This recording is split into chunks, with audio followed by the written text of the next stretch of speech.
January 3, 1870. John Roebling stood at the edge of a Brooklyn ferry dock, calculating the exact point where his bridge would begin. A ferry rammed the dock. It crushed his right foot against the timber pilings. 3 toes had to be amputated on the spot. Roebling refused to go to the hospital. He had been planning this bridge for 23 years. He had fought politicians, rival engineers, and a city that didn't believe the East River could be crossed. He was not going to stop for 3 toes. He died 37 days later. Lockjaw. The bacteria entered through the wound he refused to treat. Most people who cross the Brooklyn Bridge today walk the wooden promenade, look at the skyline, take a photograph, and think they understand what they're looking at. They don't. What they're looking at is not an engineering triumph. It's a monument to 3 people who were broken by this bridge. 1 killed before it started, 1 destroyed in the middle, and 1 who held everything together while the world told her she had no right to be there. The bridge they're walking across was finished by a woman who had no formal engineering degree, no official title, and no authority the city was required to respect. She spent 11 years doing it anyway. The East River is not a river. It is a tidal strait, a channel connecting Upper New York Bay to Long Island Sound, with currents that reverse direction 4 times a day and tides that push 200,000 gallons of water per second through a passage less than 1,600 feet wide.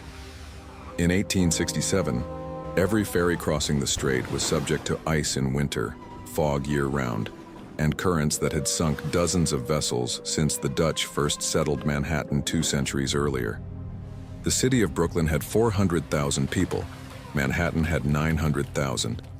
Between them, 1,595 feet of moving water with no fixed crossing. John Roebling had proposed a suspension bridge in 1857. Nobody listened. He proposed it again in 1865. This time, the political circumstances had shifted enough that the idea moved forward, barely, and with opposition from every direction. The New York Bridge Company was incorporated in 1867.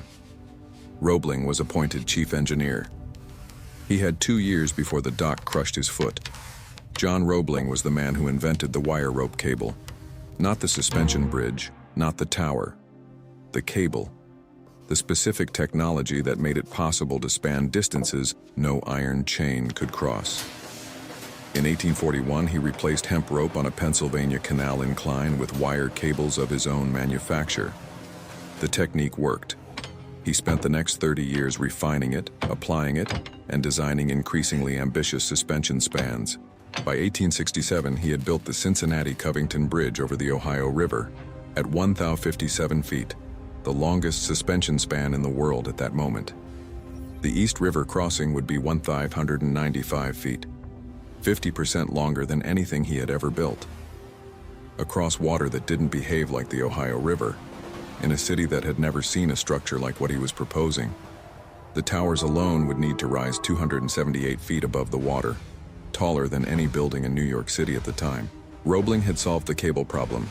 He had solved the span problem. He had solved the tower problem. He had not solved the dock problem. Washington Roebling was 32 years old when his father died. He had been trained as a civil engineer and had worked under his father on several bridge projects. He had served as a Union officer during the Civil War, constructing suspension bridges for troop crossings under active fire. He understood the Brooklyn Bridge project. He had been involved in its early planning. He knew the calculations, the cable specifications, the tower designs. The New York Bridge Company appointed him chief engineer in his father's place. Washington Roebling was the only person alive who could do this job. He would spend the next 11 years wishing he had walked away. The first problem was the riverbed. The Brooklyn Bridge needed 2 towers. Each tower needed a foundation. Each foundation needed to sit on bedrock, stable rock capable of bearing 90,000 tons of compressed stone and steel. On the Brooklyn side, bedrock was 44 feet below the surface, manageable. On the Manhattan side, bedrock was 78 feet down. Neither number meant what it would mean today. There were no hydraulic drills, no modern excavation equipment, no pressurized construction techniques in widespread use. What existed was the pneumatic caisson, a watertight wooden chamber, open at the bottom, sealed at the top. into which compressed air was pumped to hold back water and allow workers to dig. Roebling had used caissons before. Never at this depth. Never at this pressure. He understood the danger. His calculations told him exactly how dangerous it was. He sent workers in anyway, because there was no other way. Inside the caissons, men worked in air compressed to 3 times normal atmospheric pressure. The compressed air kept the water out. It also did something nobody fully understood yet. It forced nitrogen into the workers' bloodstreams. When they returned to surface pressure, when they climbed out of the caisson after a shift, the nitrogen expanded.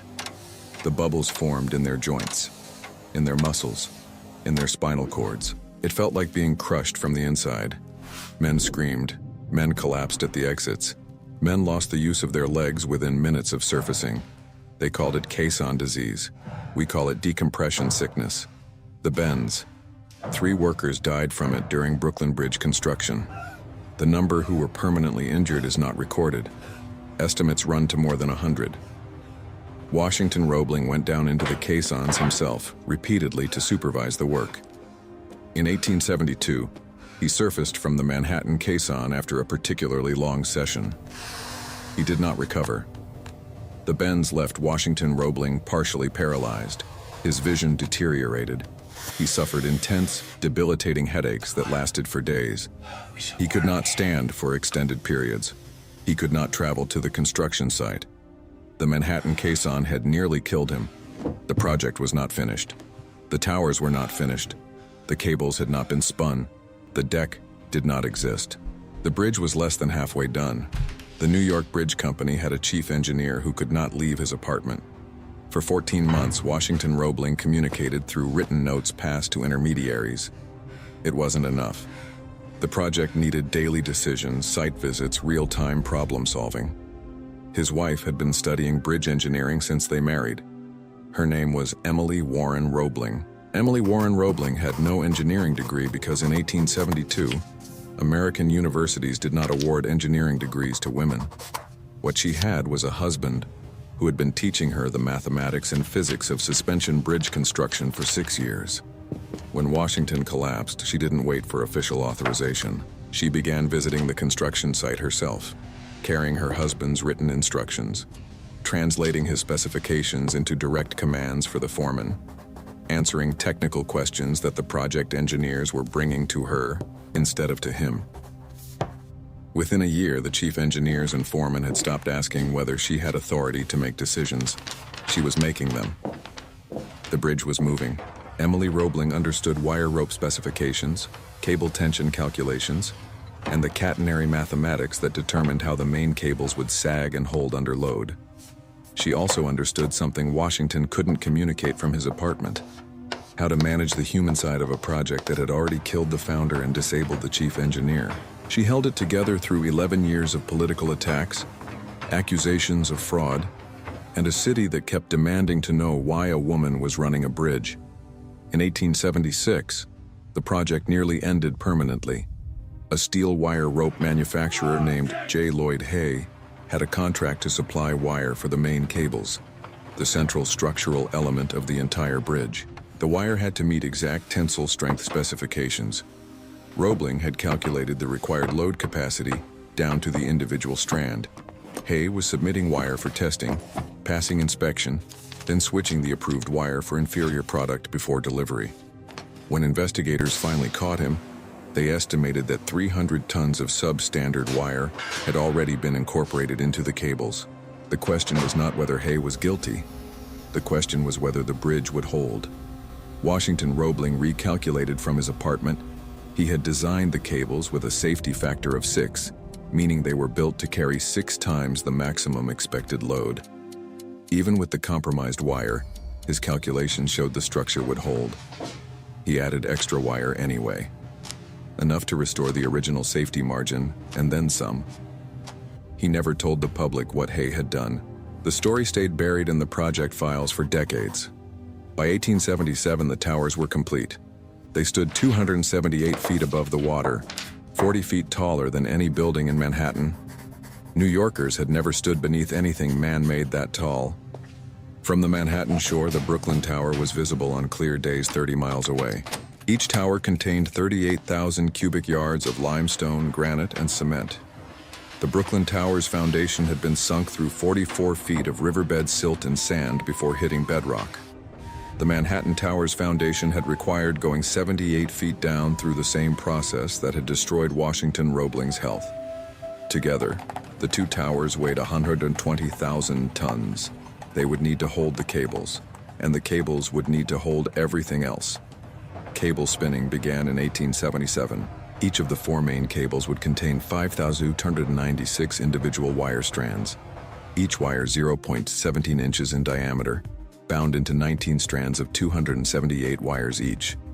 The spinning process required workers to travel back and forth across the full 1,595-foot span, carrying individual wires on a traveling wheel, anchoring each strand before returning for the next. They worked 278 feet above the water, on wire ropes, in wind that regularly gusted above 40 miles per hour. There was no safety net. A worker named Frank Harris slipped off the catwalk in 1878. He fell 278 feet into the East River. His body was recovered 3 days later. The spinning continued. When complete, each cable was 15.75 inches in diameter and contained 3,515 miles of wire, enough to circle the Earth at the equator and still have wire left over. The wire was still going up when the political attacks on Washington Roebling reached their peak. In 1882, the New York Bridge trustees formally moved to have Washington Roebling removed as chief engineer. He had not been seen at the site in years. The bridge was running over budget. The public didn't know who was actually making decisions. The trustees knew. They didn't like the answer. They attempted to replace Washington with a committee of engineers who would report directly to the board, cutting out both Roeblings entirely. Emily Roebling walked into the trustees' meeting and addressed the board directly. She argued that Washington Roebling was still capable of directing the project. She produced correspondence, calculations, and construction records that demonstrated continuity of his engineering judgment through every major decision since 1872. She walked out of that meeting as the effective spokeswoman for the bridge project. The trustees backed down. Washington kept his title. She had saved the bridge twice, once by running it, once by defending the man whose name was on it. The deck took 3 more years. Steel wire suspender cables connected the main cables to the deck structure. The deck itself was a hybrid of steel trusses and timber, designed to flex under load rather than resist it, a principle Roebling had calculated carefully after studying the behavior of long suspension spans in wind. The Tacoma Narrows Bridge, which would collapse in 1940 from wind-induced resonance, was designed without this principle. The Brooklyn Bridge has never moved that way. On May 24, 1883, 13 years after the dock crushed John Roebling's foot, the Brooklyn Bridge opened to the public. The first person to cross in a vehicle was Emily Warren Roebling. She carried a rooster in her lap, the traditional symbol of victory. President Chester Arthur attended the opening ceremony. He shook Washington Roebling's hand at his apartment because Washington could not attend his own bridge's opening. The dedication speech credited John Roebling with the vision and Washington Roebling with the execution. Emily Warren Roebling's name appeared in the program as the chief engineer's wife. 1 week after the bridge opened, a woman named Annie Collins started a rumor. She was crossing the bridge on foot when she heard a noise, felt the bridge move. Suspension bridges sway, this is by design, and screamed that the bridge was collapsing. In the resulting panic, 12 people were crushed to death in the stampede. The bridge had not moved abnormally. The structure was intact. But the city now had 12 more dead connected to a project that had already taken 3 lives to caisson disease, at least 1 to a fall, and the full health of its chief engineer. P.T. Barnum walked 21 elephants across the Brooklyn Bridge 1 week later to demonstrate that it would not collapse. The elephants crossed without incident. The bridge has been open every day since. What the bridge actually cost is not in the official records. The official cost is listed at $15.1 million, equivalent to roughly $500 million today. That number does not include what it cost the Roebling family. John Roebling's engineering firm, John A. Roebling's son's company, supplied the wire rope for the cables at a contract that made the family a significant profit. This arrangement was legal and disclosed. It also created a situation where the same family was simultaneously designing the bridge and supplying its most critical component.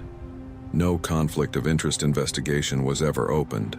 The Hay wire fraud, 300 tons of substandard cable wire incorporated into a structure carrying thousands of people daily, was never prosecuted. Hay declared bankruptcy. The records were sealed. Washington Roebling never acknowledged publicly what Hay had done. He lived until 1926, 43 years after the bridge opened. He watched it carry horses, then automobiles, then a subway line added beneath the roadway in 1944. He saw it become the thing his father had imagined and his wife had built. Emily Warren Roebling spent the years after the bridge's opening studying law at New York University, becoming one of the first women admitted to the New York State Bar examination, which she passed in 1899. She never built another bridge. She died in 1903, 20 years after the opening, of stomach cancer.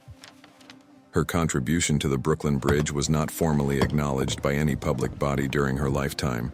In 1983, 100 years after the opening, a plaque was added to the bridge. It acknowledges 3 people: John Roebling, Washington Roebling, and Emily Warren Roebling. It is the only official recognition she received. The Brooklyn Bridge still carries 100,000 vehicles and pedestrians every day. The original wire rope, spun between 1877 and 1882, handled by workers who received no safety equipment and died when they fell, is still in place. Engineers inspect it regularly. The wire is holding. In the 1980s, the suspender cables were replaced, the only major structural components to require full replacement in a century. The main cables, the towers, and the foundations have not been touched. The bedrock the Manhattan caisson reached at 78 feet below the riverbed in 1872 is still holding 120,000 tons of stone directly above the place where Washington Roebling came up out of the compressed air for the last time. The bridge that broke him is still standing. The woman who finished it got one plaque 100 years late. At Monument Reborn, we go behind the photographs and find what it actually cost. In years, in lives, in decisions no official record will tell you about. The Brooklyn Bridge took a name from its founder before the first stone was laid, a body from its chief engineer before the cables were spun, and 11 years from the woman who held it together, while the city pretended she wasn't there. What they built is 1,595 feet of wire, stone, and steel that has not failed in 141 years. What they paid for it never appears in the budget documents. If you've crossed the Brooklyn Bridge and looked at that skyline, now you know what you are actually standing on. Subscribe to Monument Reborn. The next structure we're uncovering cost 3 times as many lives, took twice as long, and the man who ordered it built never saw a single stone leave the ground. There are more bridges to cross, and more names that were never put on the plaque.